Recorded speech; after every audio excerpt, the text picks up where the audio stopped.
नमस्कार दोस्तों, कैसे हैं आप लोग? मेरा नाम सौरभ कुमार है और मैं आप लोग को यहाँ पर बीपीएससी का जो कि आपका बिहार लोक सेवा आयोग का सम्मान है ना, जनरल स्टडीज़ पढ़ा रहा हूँ, ठीक है? और जीएस का पेपर 1 का जो भी आपका प्रीवियस ईयर क्वेश्चन है, उसका सॉल्व पेपर जो इस किताब में दिया है, केबीसी नैनो किताब में, उसका हम लोग यहाँ पर पढ़ रहे हैं। जो भी आपका सॉल्व आंसर है, उसी को हम यहाँ पर बारी-बारी से पढ़ रहे हैं, ठीक है? तो आज हमारा जो है जीएस का पेपर 1 का सेक्शन 1, ठीक है? तो जीएस का पेपर 1 का सेक्शन 1, ठीक है? जो कि आपका एक क्वेश्चन सेक्शन 1 से एक क्वेश्चन होता है, भारत का आधुनिक इतिहास एवं भारतीय संस्कृति से, ठीक है? एक नहीं, आपका यहाँ पर 3 क्वेश्चन होता है, ठीक है? और इसमें एक क्वेश्चन जो है कला एवं संस्कृति से होता है, ठीक है? कला एवं संस्कृति से एक क्वेश्चन होता है, ठीक है? तो उसी को हम लोग यहाँ पर पढ़ रहे हैं, ठीक है? तो आज हमारा आखिरी क्वेश्चन होगा कला एवं संस्कृति का। तो बिहार की कला एवं चित्रकला पर एक निबंध लिखिए। तो इसी के बारे में आज हम लिखेंगे, ठीक है? पढ़ेंगे। तो बिहार की कला एवं चित्रकला पर एक निबंध लिखिए। तो इसके बारे में जो भी आपका आंसर दिया गया इस किताब में, इसको पढ़ेंगे, ठीक है? तो चलिए स्टार्ट करते हैं। क्वेश्चन नंबर 14 आखिरी क्वेश्चन है कला एवं संस्कृति का, ठीक है? जो कि आपका एक क्वेश्चन यहाँ से रहता है, ठीक है? तो मौर्यकालीन मूर्तिकला के विशिष्ट लक्षणों एवं विशेषताओं का वर्णन करें, ठीक है? तो प्राप्त मौर्यकालीन मूर्तिकला के मौर्यकालीन मूर्तिकला के उदाहरणों के साथ इनकी विशेषताओं का वर्णन करें, ठीक है? तो देखते हैं क्या है। तो आपका क्वेश्चन नंबर 14 होगा, ठीक है? आपका क्वेश्चन 13 था, तो आपका क्वेश्चन नंबर 14 बिहार की कला। तो बिहार की कला एवं चित्रकला पर एक निबंध लिखे। तो बिहार की कला एवं चित्रकला पर निबंध लिखे, ठीक है? ये आपका क्वेश्चन होगा, जो कि आपकी 39वीं बीपीएससी 1993 में पूछा गया था, ठीक है? तो बिहार की कला एवं चित्रकला के विभिन्न पहलुओं की चर्चा करें, ठीक है? तो आपका उत्तर है तो कला एवं चित्रकला किसी भी क्षेत्र के सांस्कृतिक जीवन की पहचान होती है। तो कला एवं चित्रकला किसी भी क्षेत्र के सांस्कृतिक जीवन की पहचान होती है।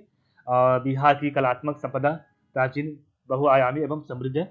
आदि मानव की कला तो आदि मानव की कला के साक्ष्य बिहार में पूर्व ऐतिहासिक काल से ही देखे जा सकते हैं, ठीक है? तो आदि मानव की कला के साक्ष्य बिहार में पूर्व ऐतिहासिक काल से ही देखे जा सकते हैं। और मौर्य काल में बिहार ने कला के क्षेत्र में तो मौर्य काल में बिहार ने कला के क्षेत्र में समस्त उत्तर भारत का मार्गदर्शन किया। पाल शासकों के अधीन चित्रकला के क्षेत्र में समस्त पूर्वी भारत में एक नई शैली प्रस्तुत हुई, ठीक है? पाल शासकों के अधीन चित्रकला के क्षेत्र में समस्त पूर्वी भारत में एक नई शैली प्रस्तुत हुई। आधुनिक काल में पटना कला और मधुबनी चित्रकला ने बिहार को राष्ट्रीय ख्याति उपलब्ध कराई। बिहार की कला पर निम्न बिंदुओं के माध्यम से प्रकाश डाला जा सकता है, ठीक है? तो सबसे पहला आपका बिहार में कला, तो पहला आपका मौर्य कला, ठीक है? तो भारतीय कला के इतिहास का प्रारंभ मौर्य कला से माना जा सकता है। और इस काल में राजकीय कला एवं लोक कला के दो रूप प्रचलित हुए थे, ठीक है? तो भारतीय कला के इतिहास का प्रारंभ मौर्य कला से माना जा सकता है और इस काल में राजकीय कला एवं लोक कला के दो रूप प्रचलित हुए थे, ठीक है? चंद्रगुप्त मौर्य का राजप्रसाद तो चंद्रगुप्त मौर्य का राजप्रसाद राजकीय कला का पहला उत्कृष्ट उदाहरण है और जिसके अवशेष पटना के कुम्हार गांव से खुदाई से मिले हैं। इसके फर्श एवं छत लकड़ी के थे और इसमें बलुआ पत्थर के 40 पॉलिशदार चमकदार पाषाण स्तंभों का प्रयोग हुआ था, ठीक है? फाहियान ने जो है इसे देवों द्वारा निर्मित कहा है। तो फाहियान इसे देवों द्वारा निर्मित कहा है और बलुआ पत्थर से बने अशोक का स्तंभ भी मौर्यकालीन कला के उत्कृष्ट नमूने जिन पर ईरानी प्रभाव भी दिखता है, ठीक है? तो चंद्रगुप्त मौर्य का राजप्रसाद राजकीय कला का पहला उत्कृष्ट उदाहरण है और जिसके अवशेष पटना के कुम्हरार गांव में खुदाई से मिले हैं और इसके फर्श एवं छत लकड़ी के थे एवं इसमें बलुआ पत्थर के 40 पॉलिशदार चमकदार पाषाण स्तंभों का प्रयोग हुआ था, ठीक है? फाहियान ने इसे देवों द्वारा निर्मित कहा है। बलुआ पत्थर से बने अशोक स्तंभ में मौर्यकालीन कला के उत्कृष्ट नमूने हैं जिन पर ईरानी प्रभाव भी दिखता है। अशोक ने स्तूप निर्माण को प्रोत्साहित किया। तो अशोक ने स्तूप निर्माण को प्रोत्साहित किया। सांची एवं भरूच के स्तूपों का निर्माण उसने ही करवाया था, ठीक है? गया के निकट बराबर की पहाड़ियों में अशोक ने जो है गुफाओं कंदराओं का निर्माण करवाया था और उसके पुत्र दशरथ ने भी नागार्जुनी पहाड़ियों में भी ऐसे निर्माण करवाए थे, ठीक है? तो अशोक ने स्तूप निर्माण की प्रोत्साहित किया, ठीक है? और सांची एवं भरूच के स्तूपों का निर्माण उसने ही करवाया था। गया के निकट बराबर की पहाड़ियों में अशोक ने गुफाओं का निर्माण करवाया था और उसके पुत्र दशरथ ने भी नागार्जुनी पहाड़ियों से ऐसा निर्माण करवाया था, ठीक है? पटना के दीदारगंज तो पटना के दीदारगंज से प्राप्त यक्षी की मूर्ति मौर्यकालीन मूर्तिकला का अद्भुत उदाहरण है। तो पटना के दीदारगंज से प्राप्त यक्षी की मूर्ति मौर्यकालीन मूर्तिकला का अद्भुत उदाहरण है और जो बालू से पत्थर से बनी हुआ है एवं इस पर मौर्यकालीन पॉलिश का भी उत्तम प्रयोग किया गया और इस काल में मूर्तिकला का विकास लोक कला के रूप में हुआ है, ठीक है? तो पटना के दीदारगंज से प्राप्त यक्षी की मूर्ति मौर्यकालीन मूर्तिकला का अद्भुत उदाहरण है जो बालू के पत्थर से बनी है एवं इस पर मौर्यकाल में पॉलिश का भी उत्तम प्रयोग किया गया और इस काल में मूर्ति कला का जो है विकास एवं लोक कला के रूप में हुआ है। ठीक है, नेक्स्ट आपका मौर्योत्तर कला। तो मौर्योत्तर कला क्या है? तो शुंग एवं कुषाण काल में कला का एक विकास जारी रहा। तो शुंग एवं कुषाण काल में कला का विकास जारी रहा और गुप्त काल में वास्तु कला का विकास बड़े पैमाने पर हुआ। तो शुंग एवं कुषाण काल में कला का विकास जारी रहा, गुप्त काल में वास्तु कला का विकास बड़े पैमाने पर हुआ। ठीक है, गुप्त कालीन मूर्ति कला के अनेक अवशेष रोहतास, भोजपुर, नालंदा, राजगीर, गया, वैशाली, पटना आदि स्थानों से प्राप्त हुई। ठीक है, इनमें बौद्ध धर्म की तुलना में हिंदू धर्म का प्रभाव अधिक है। इस काल में अनेक मंदिरों का निर्माण हुआ। ठीक है, इस काल में अनेक मंदिरों का निर्माण हुआ। ठीक है, तो नेक्स्ट आपका है पाल कला। तो आपका पाल कला में क्या है? तो पाल कला के अवशेष बिहार में प्रचुरता से मिले हैं और इस काल में कांस्य एवं प्रस्तर मूर्ति कला पे भी एक नई शैली का उदय हुआ। इसके मुख्य प्रवर्तक धीवन एवं बिटपाल थे। कांस्य मूर्ति कला ढलवा किस्म की और जिसके सर्वोत्तम नमूने नालंदा एवं तथा कुकरियार गया के निकट से प्राप्त हुई है। ये मूर्तियाँ मुख्य रूप से बुद्ध, बोधिसत्व, अवलोकितेश्वर अवलोकितेश्वर, मंजूश्री, मैत्रेय तथा तारा की है। इनमें कुछ हिंदू देवी देवताओं की मूर्तियाँ, पत्थर की मूर्तियाँ काली विशाल पत्थर की बनी है और सामान्यतः इन मूर्तियों में अलंकरण की प्रधानता है। ठीक है, और कलात्मकता, तो कलात्मक सुंदरता का एक अन्य उदाहरण एक तख्ती है जिस पर श्रृंगार करती हुई एक स्त्री को दिखाया गया है। ठीक है, मध्यकालीन स्थापत्य कला। तो मध्यकालीन स्थापत्य कला तुर्क अफगान और मुगल शासकों का स्थापत्य कला के क्षेत्र में तुर्क अफगान और मुगल शासकों का स्थापत्य कला के क्षेत्र में विशिष्ट योगदान रहा। ठीक है, तुर्क काल की सबसे महत्वपूर्ण इमारत बिहार शरीफ मलिक इब्राहिम या मलिक बयां का मकबरा और इस पर तुगलक शैली का प्रभाव है। ठीक है, इस पर तुगलक शैली का प्रभाव है। और सासाराम स्थित शेर शाह का मकबरा। तो सासाराम स्थित शेर शाह का मकबरा अफगान शैली का प्रतिनिधित्व करती है। तो सासाराम स्थित शेर शाह का मकबरा अफगान शैली का प्रतिनिधित्व करती है। यह झील के मध्य स्थित है एवं अष्टकोणीय आकार का चौकोर चबूतरे पर निर्मित है। ठीक है, और जिसके चारों सीढ़ियाँ अष्टकोणीय मकबरों की श्रृंखला का यह आखिरी और सर्वश्रेष्ठ उदाहरण है। ठीक है, और बिहार में जहांगीर के शासनकाल में निर्मित शाह दौलत का मकबरा मुगल शैली का उदाहरण है। तो मध्यकालीन स्थापत्य कला तुर्क अफगान और मुगल शासकों का स्थापत्य कला के क्षेत्र में विशिष्ट योगदान रहा। तुर्क काल की सबसे महत्वपूर्ण इमारत बिहार शरीफ स्थित मलिक इब्राहिम या मलिक बयां का मकबरा है और इस पर तुगलक शैली का प्रभाव है। और सासाराम स्थित शेर शाह का मकबरा अफगान शैली का प्रतिनिधित्व करती है। यह झील के मध्य स्थित है एवं अष्टकोणीय आकार का चौकोर चबूतरे पर निर्मित है, जिसके चारों सीढ़ियाँ अष्टकोणीय मकबरों की श्रृंखला का यह आखिरी और सर्वश्रेष्ठ उदाहरण है। बिहार में जहांगीर के शासनकाल में निर्मित शाह दौलत का मुगल मकबरा मुगल शैली का उदाहरण है। ठीक है, यूरोपीय स्थापत्य का भी प्रभाव बिहार में देखने को मिलता है। तो यूरोपीय स्थापत्य का प्रभाव भी बिहार में देखने को मिलता है। पटना कलेक्ट्री एवं पटना कॉलेज के भवनों पर जहाँ हॉलैंड की शैली का प्रभाव दिखता है और वहीं पटना सिटी स्थित पादरी की हवेली और बांकीपुर चर्च की इमारतों में गौथिक शैली का प्रभाव है। मुख्य सचिवालय, उच्च न्यायालय एवं राजभवन की इमारतों पर यूरोपीय पुनर्जागरण काल की शैली का प्रभाव है। यूरोपीय स्थापत्य का भी प्रभाव बिहार में देखने को मिलता है।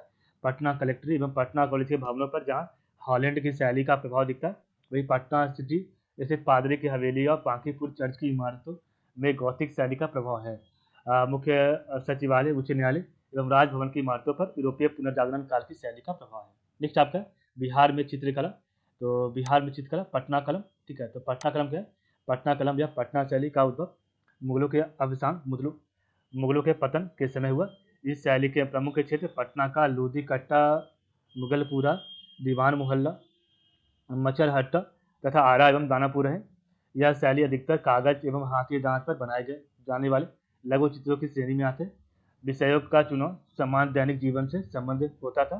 तो विषयों का चुनाव समान दैनिक जीवन से संबंधित होता था, जिसके कारण यह दरबारी शैली से भिन्न था।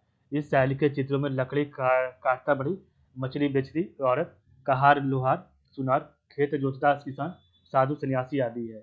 इस शैली के प्रमुख चित्रकारों में सेवक राम एवं हुलास लाले।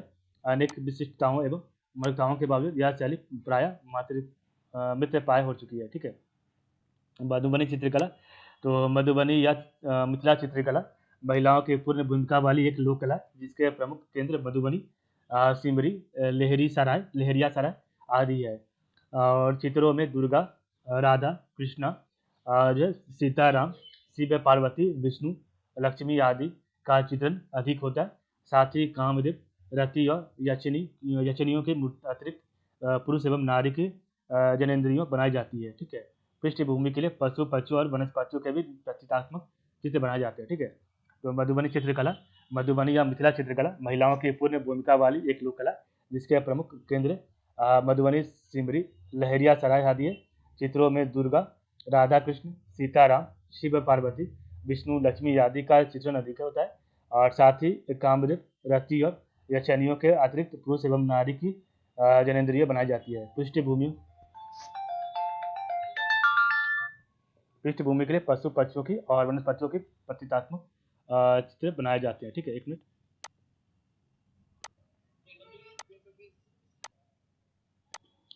चित्रों में मुख्यतः प्राकृतिक रंगों का प्रयोग किया जाता है एवं चित्रों को अंगुलियों या बांस की कूंची से बनाया जाता है। ठीक है।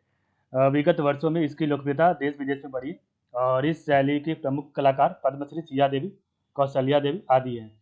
शशिकला देवी के चित्रों की शशिकला देवी के चित्रों की प्रदर्शनी जापान में हो चुकी है और जापान के तोकामाची सिटी में मिथिला पेंटिंग का संग्रहालय बनाया जाता है। ठीक है। इस शैली की विशेषता है कि इन चित्रों में चित्रित वस्तुओं का मात्र सांकेतिक स्वरूप का प्रयोग किया जाता है। जैसे किसी आदमी के चित्र के लिए उसके गुणों को संकेतों में अंकित कर देना। रंगों की विशेषता इस शैली की एक अन्य विशेषता है जिसमें अधिकतर प्राकृतिक रंगों का ही प्रयोग किया जाता है। ठीक है।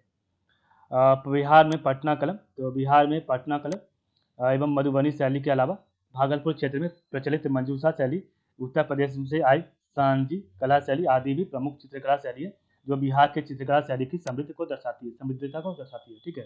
तो बिहार में पटना कलम एवं मधुबनी शैली के अलावा भागलपुर क्षेत्र में प्रचलित मंजूषा शैली, उत्तर प्रदेश से आई सांझी कला शैली आदि भी प्रमुख चित्रकला शैली है जो बिहार की चित्रकला शैली की समृद्धि को दर्शाती है। ठीक है। तो आपको जो की टू रिमेंबर क्या है, तो बिहार की कला एवं चित्रकला, तो इधर आपका बिहार की कला, इधर आपका बिहार चित्रकला। ठीक है। तो बिहार कला आपका मौर्य कला। ठीक है। तो बिहार कला में आपका मौर्य कला, तो मौर्य कला, मौर्योत्तर कला, पाल कला। ठीक है। मध्यकालीन स्थापत्य कला और आपका रूपीय स्थापत्य कला। ठीक है। ये 5 तक आपका जो है बिहार की कला थी। ठीक है। तो मौर्य कला में आपका उदाहरण एवं विशेषताएं। ठीक है। मौर्योत्तर काल का भी उदाहरण एवं विशेषताएं आपको याद रखना है। पाल कला का भी आपका उदाहरण एवं विशेषताएं याद रखना है। मध्यकालीन स्थापत्य कला का भी उदाहरण एवं विशेषताएं याद रखना है और यूरोपीय स्थापत्य कला का भी उदाहरण एवं विशेषताएं याद रखना है। ठीक है। बिहार चित्रकला, तो बिहार चित्रकला पटना कलम, मधुबनी चित्रकला और अन्य। ठीक है। तो बिहार चित्रकला, पटना कलम और आपका जो है मधुबनी चित्रकला और आपका अन्य। ठीक है। मंजूषा अन्य में आपका जो मंजूषा शैली भागलपुर क्षेत्र और सांझी कला शैली पटना के आसपास का क्षेत्र। ठीक है। तो आपका मंजूषा शैली भागलपुर क्षेत्र और सांझी कला शैली पटना के आसपास का क्षेत्र है। ठीक है। तो इस प्रकार हमने देखा आज का वीडियो। ठीक है। तो आपका जो है यहाँ पर जितना भी कला एवं संस्कृति से जो भी आपका बीपीएससी में क्वेश्चन पूछा गया था जो है प्रीवियस ईयर लगभग 20 सालों का। ठीक है। उसको हमने पढ़ लिया। कल हमारा जनजातीय विद्रोह से क्वेश्चन होगा। ठीक है। तो कल हम आपका जनजातीय विद्रोह से क्वेश्चन स्टार्ट करेंगे। ठीक है। तो आज की बस आप लोग का बहुत बहुत धन्यवाद।